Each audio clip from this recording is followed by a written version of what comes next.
Assalamualaikum. Okey, ni ada masalah. Kereta saya ni memang ada masalah voltage ni. Saya pakai yang ni, model lama punya manual. Tutup buka. Jadi kita nak tukar pada yang ni, pakai remote control punya. Nanti kita test. Tukar sekejap ya. Okey, cabut ni.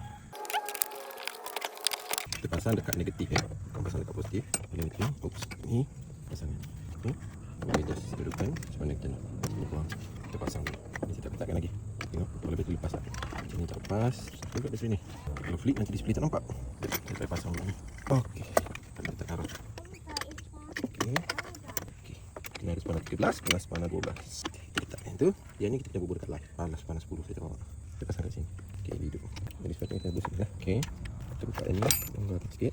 Kita masukkan benda ni. Kita buat atas lah. Okey. Ini contoh dia. Baik, tak ada boleh display. Okey. Dia dah on kat sini. Dia ada tunjuk display bateri. Memang terbaik lah. Kita tekan off. Okey, dia off. Tekan on. Okey. So, kita tengok kita try start eh. Ni on.